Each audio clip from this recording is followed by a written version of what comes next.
Good afternoon, everyone. This is the next video of computer information technology.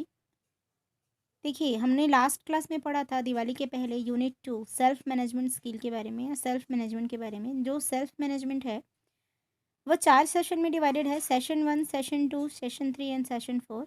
I hope आपको ये समझ आया होगा, क्योंकि सेल्फ मैनेजमेंट में आपको सेल्फ खुद को कैसे मैनेज करना है या सेल्फ मैनेजमेंट के बारे में बताया है कि बेसिकली सेल्फ मैनेजमेंट क्या होता है। It is the ability to regulate one's emotion, thought, and behavior, and taking charge of all the aspects at physical, mental, emotional, social, as well as spiritual and professional levels। है ना, अपने आप को control करना, अपने आप को उसके अकॉर्डिंग एडजस्ट करना, ये सभी सेल्फ मैनेजमेंट में आता है ना। कि how you can control your emotions, your thoughts, है ना, ईच एंड एवरीथिंग। है ना, आपकी जो फिजिकल एबिलिटी, आपकी मेंटेलिटी, उसको आप कैसे कंट्रोल करोगे, ये सभी चीज़ें के बारे में आप पढ़ चुके हैं। है ना, ये लास्ट वीडियो में सिर्फ एक सरसरी वीडियो आपको रिवीजन के तौर पे बता बता रही हूँ।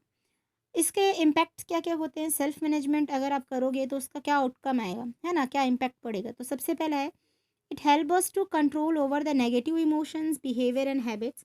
बेसिकली अगर आप सेल्फ मैनेजमेंट कर रख सकते हो या अपने आप को प्रॉपरली मैनेज कर सकते हो, तो ये आपके जो नेगेटिव थॉट्स हैं या इमोशन है उसको कंट्रोल करता है। It help us to control it help us control over our actions so that we do not act in impulse and develop good habits. है ना, तो ये क्या करता है, हमारे अंदर गुड हैबिट्स को क्या करता है, जनरेट करता है बेसिकली। है ना, ये हमको ऑर्गेनाइज करने का या अपनी ही लाइफस्टाइल को थोड़ा सा मॉडिफाई कर देता है या सिस्टमैटिक बना देता है, कहना चाहिए। ठीक। ये हमको किसी काम के लिए भी एनफोर्स करता है, हम उसमें ज़्यादा एफर्ट लगाते हैं, एक्शंस करते हैं। है ना, मतलब will do our work very systematically and orderly. है ना, प्रॉपरली या एक सिक्वेंसली हम क्या करते हैं, उस काम को फिर करने लग जाते हैं, कोई भी एक्शन को परफॉर्म करने लग जाते हैं। है ना, it helps to take challenges as achieve और गोल्स।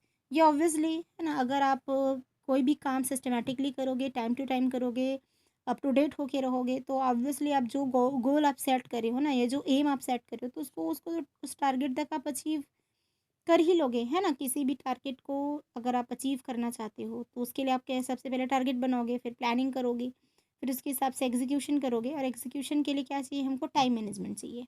है ना, तभी तो आप उस तक पहुंच सकते हैं। तो ये सभी चीज़ें हम सेल्फ मैनेजमेंट में पढ़ चुके थे। तो सेल्फ मैनेजमेंट स्किल में क्या क्या आता है, सेल्फ मैनेजमेंट में सबसे पहले आता है कि आप अपने बॉडी को एक्सरसाइज करें। है ना, अपने आप को एंजॉय करें, अपने आप पे कॉन्फिडेंट रहें। है ना, अगर आपको माइंड फ्रेश वगैरह करना है तो you can go for the holidays and vacations. है ना, with people you love, basically जैसे पेरेंट्स हैं या जो भी हैं। Talk take walks in the nature and do hobbies. आपकी जो हॉबी है आप उसको करें, ताकि आपका माइंड जो है फ्रेश रहे। ठीक है, तो ये आप स्ट्रेस इस टाइप से आप मैनेज कर सकते हो। तो सेल्फ मैनेजमेंट के लिए सबसे पहले आता है कि आप अपने स्ट्रेस पे कंट्रोल करें, और स्ट्रेस को कंट्रोल करने ये सभी एक्टिविटी आप परफॉर्म करेंगे।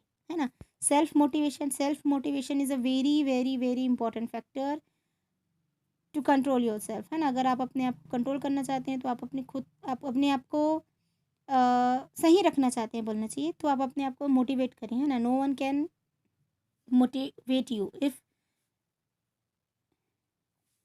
You do not motivate yourself. अगर आप खुद को मोटिवेट नहीं करेंगे तो कोई दूसरा आपको मोटिवेट नहीं कर सकता है ना। तो सबसे पहला चीज़ कि आप अपने आप को मोटिवेट करें। है ना, मोटिवेशन के लिए बहुत सारी चीज़ें हैं। तो अब बिग ड्रीम्स देख सकते हैं। है ना, एंड थिंक्स एक्सपेंसिव थॉट्स, मतलब आप बहुत ऊंचे उच्च विचार रखिए, कहना चाहिए। है ना, और जो रखते हैं थॉट वही आप उसको एग्जीक्यूट भी करें। ऐसा नहीं है बोलने का कुछ और करने का कुछ है, ऐसा नहीं होना चाहिए। एंड सबसे पहले तो आप गोल सेट करें, आपको क्या डिज़ायर है, आपके क्या मोटिव्स हैं, उसको मतलब आइडेंटिफाई करें। फिर हमने क्या पढ़ा था, time management. Time management is very important thing. है ना, अभी आप समझते होंगे टाइम का क्या वैल्यू है। जैसे कि टाइम मैनेजमेंट हम क्या कर सकते हैं, शेड्यूल बनाएंगे। जो भी लिस्ट आपको, जैसे कोई भी टास्क करना है तो उसकी लिस्टिंग कर देंगे, इस दिन में ये करूँगा, ये सभी चीज़ें। फिर use the different optimization tool. आप अलग अलग चीज़ों का यूज़ कर सकते हैं। जैसे एक सिंपल सा रीडिंग स्किल है, रीडिंग स्किल में क्या करते हैं, जैसे मैं एक बुक पढ़ रही हूँ, आज मैंने पेज नंबर 50 तक पढ़ा है, कल मैं पेज नंबर 51 से स्टार्ट करूँगी, है ना। तो मैं क्या करती हूँ, पेज नंबर 50 के बाद एक क्या करती हूँ, कागज़ का क्लिप लगा देती हूँ नॉर्मली, है ना, ऐसा कागज़ फंसा देती हूँ, ताकि कल के दिन मैं पढ़ूँ तो मेरा टाइम वेस्ट मत हो 1 से लेके 50 तक के पन्ने को पलटने के लिए। मैं सीधा जो भी पन्ना जो भी फँसाए रहूँगी पेज, है ना, उसमें क्या करूँगी, सिर्फ़ उसको टर्न कर दूँगी। तो इस टाइप से हम क्या करते हैं, ये रीडिंग स्किल है, ऐसा करते हैं। ठीक।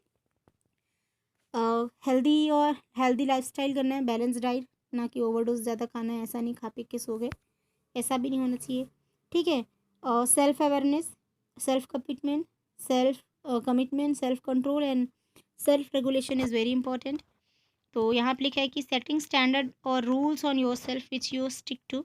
हमको खुद को अपने आप को स्ट्रिक्ट करना चाहिए कि हम ये करेंगे, ये नहीं करेंगे, है ना। नो वन कैन स्टिक अस। अगर आप खुद को नहीं चाहोगे तो कोई दूसरा कभी आपको स्टिक नहीं कर सकता। कितने बार बोलेंगे, है ना पेरेंट्स। तो आपको खुद को अपने आप में समझदारी लाना है और क्या करना है, अपने आप को स्टिक करना है कि पंक्चुअल होना है, इतने टाइम में मैं ये करूँगा, इतने टाइम में ये करूँगी, इतने बजे तक घर आ जाऊँगी या आ जाऊँगा, ऐसा करके। ठीक है। देखिए सेल्फ मैनेजमेंट में तो बहुत सारी चीज़ें हैं, पर आपको ये जो मेन चीज़ें हैं वो इंक्लूड करना ही है। जैसे सेल्फ कंट्रोल है, सेल्फ अवेयर है, मोटिवेशन है, रेगुलेशन है, सेल्फ रेगुलेशन, और स्ट्रेस मैनेजमेंट बहुत इंपॉर्टेंट है, and time management is very very very important. ठीक है। तो ये सभी कुछ इंपॉर्टेंट पॉइंट्स है, ये आप पढ़ चुके होंगे, ये आपको बस मैं एक रिविजन के तौर पे बता रही हूँ। Knowing your strength and weaknesses, देखो आप कहीं भी अगर जाते हो ना तो आपको स्ट्रेंथ और वीकनेस के बारे में भी पूछता है कि what is your strength and what is your weakness. और जनरली बोला जाता है कि अपनी वीकनेस किसी को बतानी नहीं चाहिए, या अगर हम किसी को वीकनेस बता भी रहे हैं, suppose if someone force you to tell your weaknesses, तो हमको ऐसा बताना चाहिए कि वो हमारा स्ट्रेंथ सीम हो। हाँ, जो भी चीज़ें हैं, जैसे आपकी कुछ वीकनेसेस हैं, है ना, सपोज देखेंगे, जैसे आप मुझे बता सकते हैं कि आपकी वीकनेस और स्ट्रेंथ क्या है। अभी तक किसी ने कुछ पूछा नहीं या कुछ बताया नहीं, आई थिंक यूनिट 2 तो आपको सबको अच्छे से समझ आ गया होगा। तो जिसका भी स्ट्रेंथ और वीकनेस जो भी है, आप मुझे पर्सनल नंबर में भेजेंगे। आई थिंक क्लास 9th वालों को ग्रुप में भेजना समझ अच्छा नहीं लगता होगा, तो पर्सनल नंबर पे आप मुझे सेंड कर दीजिए कि आपका स्ट्रेंथ और वीकनेस क्या है। ठीक है। और आप स्ट्रेंथ से क्या समझते हो, सबसे पहली बात, आपको स्ट्रेंथ मतलब क्या समझ में आता है। पावर से समझ आता है या कुछ क्वालिटी से समझ आता है ना। स्ट्रेंथ इट डजेंट मीन कि आप कितने पावरफुल हो। पावरफुल एक अलग चीज़ है और स्ट्रेंथ एक अलग चीज़ है। ठीक है। तो स्ट्रेंथ में क्या आता है, strengths are the qualities which one is good and the weaknesses are the area hold us back and don't let us perform as our true potential. तो स्ट्रेंथ क्या होती है, हमारी क्वालिटी होती है जिसमें हम बहुत ही अच्छे होते हैं, या परफेक्ट परफेक्ट नहीं बोलना चाहिए, जिसमें हम काफ़ी अच्छे होते हैं will quite good. And weaknesses में एक ऐसा एरिया होता है जिसमें हम अच्छे होते हैं पर उतने अच्छे नहीं होते, या हम उसमें प्रॉपरली हैंडल नहीं कर पाते, समझो उस चीज़ को, या हम उसमें थोड़े से वीक हो जाते हैं, तो उसको हम वीकनेसेस बोल सकते हैं। ठीक है। तो यहाँ पे लिस्ट दिया है स्ट्रेंथ और वीकनेसेस का। जैसे स्ट्रेंथ में क्या बोलते हैं कि बहुत सारे लोग एक्शन ओरिएंटेड है, एथलीट हैं, ठीक है, कंपैसिनेटेड होते हैं, एडवेंचरस हैं, केयरिंग है, क्लेवर हैं। तो ये बहुत सारे लिस्ट हैं, आप इसमें से बताएंगे कि आप क्या हैं, आप में इंटेलिजेंट हो कि एनर्जेटिक हो, क्या हो, है ना। Wisdom, will power, learning, helping, fast, flexible, inspiring, ये बहुत सारे लिस्ट आपको दिए हैं। ठीक। और वीकनेसेस में देखो बहुत सारे दिए हो, अग्रेसिव हो आप, क्लोज माइंडेड हो, है ना, साइनिकल हो, क्या हो आप। ठीक है। अब आप देखिए बहुत सारे वीकनेसेस यहाँ पे दिए हैं। अब जैसे आप किसी स्कूल में जा रहे हो, या आपका कहीं सिलेक्शन हो गया, या कॉलेज में जा रहे हो, और आपको सामने वाले, है ना, तो अगर आप किसी दूसरे स्कूल वगैरह में जाते हो और आपको पूछता है कि व्हाट इज़ योर वीकनेस, तो यू कैन नॉट से यू आर अनडिसिप्लिन्ड। या मैं ये नहीं बोलूँगी कि भाई मैं इनडिसिप्लिन्ड हूँ सर या अनडिसिप्लिन्ड हूँ सर, क्योंकि भाई इनडिसिप्लिन बच्चे को स्कूल में कौन हायर करना चाहेगा, कौन लेना चाहेगा, है ना। तो आपको अपनी वीकनेस भी ऐसी बतानी है कि आप वो लगे कि नहीं, मतलब वो स्ट्रेंथ के जैसे सीम हो। आ रही है बात समझ में। जैसे आप पंक्चुअल हो, बोलो सर मैं टाइम का बहुत पंक्चुअल हूँ, तो ये मेरी वीकनेस हो सकती है। ऐसा बहुत सारी चीज़ें हैं, मतलब मैं ऐसा नहीं बोल रही हूँ। या फिर ये बोल सकते हो कि सर मैं किसी को ना नहीं बोलता, है मेरी पहली वीकनेस है ना। If someone please to someone please to do anything, तो मैं उसको मना नहीं करती या मना नहीं करता, मुझे उसको करना पड़ता है, ऐसा टाइप का उसको बता सकते हो, है ना। तो ये एक मतलब आप बोल सकते हो कि सर ये मेरी वीकनेस है करके, या आप ऐसा बोल सकते हो कि सर बहुत सारी चीज़ें हैं, मतलब ऐसा बताना है भाई। मैं आपको सिर्फ एक आइडिया दे रही हूँ कि आपको ऐसा बताना है, ठीक है। तो आप एरिया देख के बताओगे ना, आप जहाँ जिस एरिया में जा रहे हो, जैसे आप किसी जॉब इंटरव्यू के लिए जा रहे हो, आप बोलोगे आई एम लेज़ी, तो कहाँ से मतलब आपको जॉब में रखेगा भाई। हार्ड वर्कर पीपल को लोग रिक्रूट करना चाहते हैं ना, और आप बोलोगे मैं लेज़ी हूँ, तो फिर तो ये तो और बड़ी बात, मतलब बड़ा परेशानी हो गया, है ना। तो ऐसा नहीं करना। आप ये बोल सकते हो सर मैं अग्रेसिव हूँ, लेकिन मुझे गुस्सा तब आता है जब मेरा काम कंप्लीट नहीं हो पाता, या जो भी ऐसा टाइप का आपको उसको थोड़ा सा समझा के, या मतलब क्या बोलना चाहिए, प्रॉपर वे में बताना है ना। तो ये बोलना है भाई, ऐसा नहीं है कि आप जॉब के लिए जा रहे हो बोल रहे हो आप लेजी हो, आप स्कूल में जा रहे हो तो बोल रहे हो मैं अनडिसिप्लिन्ड हूँ या इनडिसिप्लिन्ड हूँ, ठीक। आप ऐसा नहीं कर सकते, ठीक। तो ये आपको खुद को वीकनेस और स्ट्रेंथ को आइडेंटिफाई करना है। अब इंटरेस्ट और हॉबीज़ के बारे में पढ़े थे, हॉबीज़ अलग होता है, इंटरेस्ट अलग होता है। इंटरेस्ट में क्या आता है, जिसको आप करने में एंजॉय करते हो बेसिकली, और हॉबीज़ क्या होती है, हॉबीज़ अलग होता है, मतलब सॉरी इंटरेस्ट और एबिलिटीज़ दिया है, सॉरी। तो इंटरेस्ट मतलब जिसको आप करने में बहुत इंजॉय करो, ठीक। और एबिलिटी मतलब जिसको आप the ability of the is actually natural strength and can come easily, without making special effects effort, है ना। तो आप एबिलिटी मतलब आपका योग्यता है कि आप उसको बिना एफर्ट के या बिना क्या बोलना चाहिए, कोई स्पेशल रिक्वायरमेंट के आप उसको कर लेते हो, है ना। तो ये है, इंटरेस्ट अलग होते हैं और एबिलिटी क्या होती है, थोड़ी अलग होती है। तो आप इसको देखें हैं, ये सभी आपको एक रिवीजन है, ये आप पढ़ चुके हैं। ऐसे ही आपने फिर ये सेल्फ कॉन्फिडेंस या पॉजिटिव थिंकिंग के बारे में पढ़ा होगा। मैं बार बार बोलती हूँ, अगर आपको कुछ समझ नहीं आया तो आप बताओ, है ना। लेकिन किसी ने तो कुछ अभी तक पूछा नहीं, तो मैं सीधा फिर नेक्स्ट क्लास में आपको यूनिट 3 स्टार्ट करूँगी। Personal hygiene and self grooming के बारे में दिया है ना। पर्सनल हाइजीन तो आई थिंक मेरे को बताना नहीं पड़ेगा, you are in class 9th, है ना।